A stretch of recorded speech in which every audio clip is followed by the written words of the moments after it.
बच्चों, आज का जो हमारा टॉपिक है वो कल के टॉपिक का आगे का दूसरा पार्ट है, जो आज सुबह आपको प्रोवाइड करवाया गया था।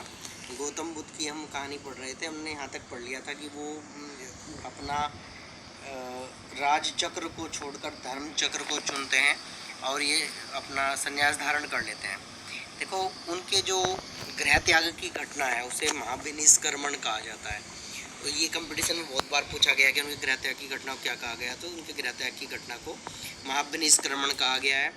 उसके बाद वो जाते हैं छंदक के साथ और अपने आभूषण उतार के छंदक को दे देते हैं, सारे गहने उतार को छंदक को दे देते हैं और घोड़ा भी उसे वापस कर देते हैं।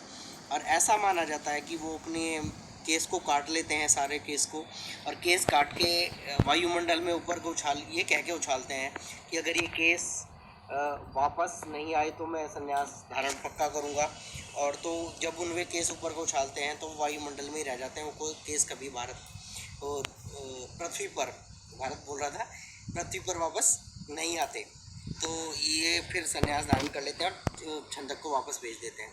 उसके बाद ये राजगृह जाते हैं जो मगध की राजधानी थी, और वहाँ जाकर ये तपस्या करना शुरू कर देते हैं, साधना शुरू कर देते हैं। साधना के लिए खाना पानी सब त्याग देते हैं, एक टांग पर खड़े होकर तपस्या करते हैं, मौन करते हैं, हर प्रकार से तपस्या करते हैं, लेकिन इन्हें ज्ञान की प्राप्ति नहीं होती। और इन्हें भगवान विष्णु का नौवां अवतार भी गौतम बुद्ध को कहा गया है, ये ध्यान रखना है।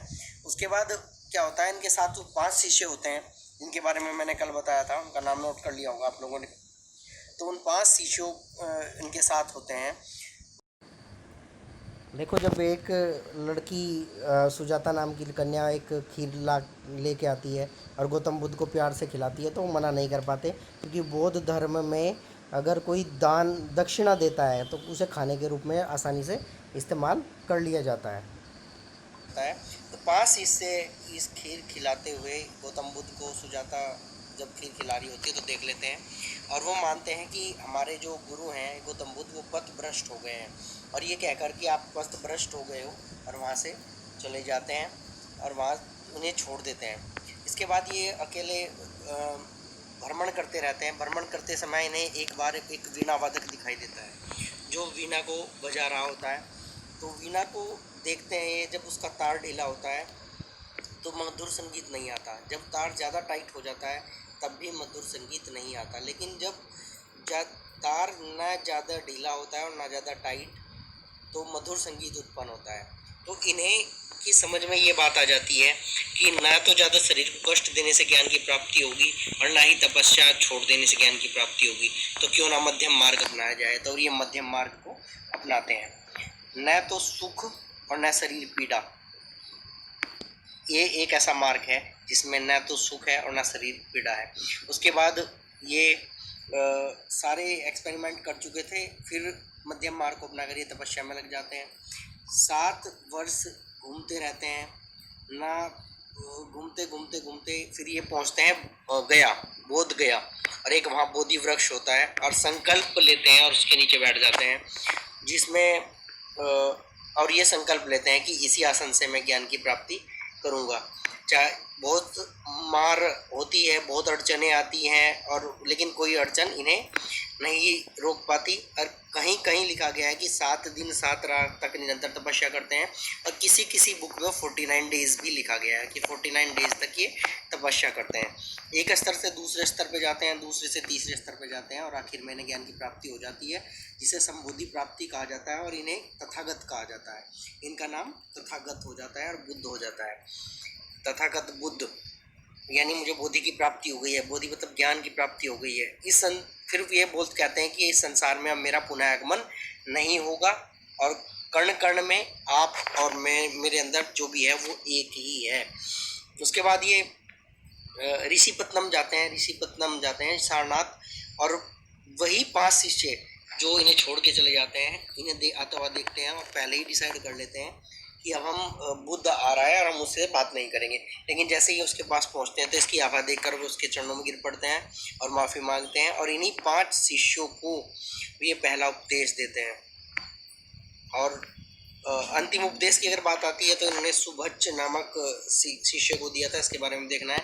और इस प्रथम उपदेश को जो इन्होंने सारनाथ में दिया था, इसे धर्मचक्र परिवर्तन के नाम से जाना जाता है। और धीरे धीरे इनके शिष्यों की संख्या बढ़ने लगती है। अब शिष्यों की संख्या जब बढ़ती है तो ये संघ बनाते हैं, और अपने शिष्य आनंद के कहने पर महिलाओं के लिए संघ के द्वार भी खोल दिए जाते हैं, और सभी वर्गों के लिए संघ का दरवाजा पूर्ण रूपेण खोल दिया जाता है।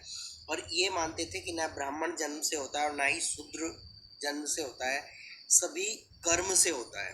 ना तो ब्राह्मण जन्म से होता है, ना शूद्र जन्म से होता है, सभी कर्म से होता है। और ये उस समय इस बात को कह रहे थे, आज से लगभग 2300 साल पहले। उस समय ये बात इन्होंने कही थी, 2300 के 2500 साल पहले ये बात उन्होंने कही थी, जब जाति प्रथा ज़्यादा गहरी नहीं थी लेकिन घर कर चुकी थी। और लगातार 40 वर्षों तक ये घूमते रहते हैं। परिषद बुलाई जाती है, अनेक जगह अपना ये क्या कहते हैं उपदेश देते हैं, बौद्ध धर्म का प्रचार प्रसार करते हैं। और सबसे ज़्यादा इन्हें सहयोग मिलता है सम्राट अशोक का, जो बौद्ध धर्म का अनुयायी था। उसने अपनी पुत्री को और पुत्र को भी प्रचार के लिए भेज दिया था। उसके बाद लास्ट में ये पहुँचते हैं, एक चुंद नामक सुनार के घर में जाते हैं, और वहाँ इन्हें कुछ खाने के लिए दिया जाता है। कहीं कहीं बुकों में लिखा है कि वो किसी का मीट था जो इसे खा लेते हैं, क्योंकि दक्षिणा में दी हुई चीज़, बौद्ध धर्म में ये नियम है कि दक्षिणा में जो भी चीज़ मिलती है उसे खाते हैं, बाकी नहीं खाते हैं।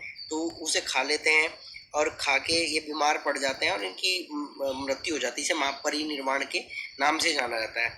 अब इन्हें ये पता था कि अगर मेरी मृत्यु हो गई है ऐसे खाने से, तो लोग गाली देंगे, और इस व्यक्ति को, चुंद नामक जो सुनार था, उसे गाली देंगे और इसे परेशान ना करें।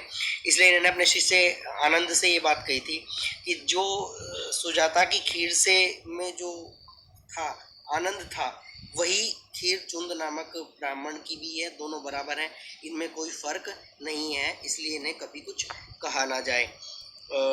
जो ये महापरिनिर्वाण के लिए जाते हैं वो कुशीनगर जाते हैं, और कुशीनगर में इन्हें महापरिनिर्वाण की प्राप्ति होती है। कुशीनगर जो है वो गोरखपुर से लगभग 51 किलोमीटर दूर है।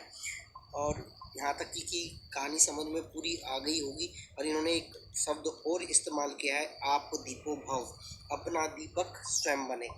उसके बाद इसका क्या इनका अष्टांगिक मार्ग था, और क्या इनके उपदेश थे, क्या इनके आर्य सत्य थे, वो अलग अलग प्रश्नों में हम करेंगे। फिलहाल ये गौतम बुद्ध की कहानी का पार्ट 2 खत्म होता है। बाकी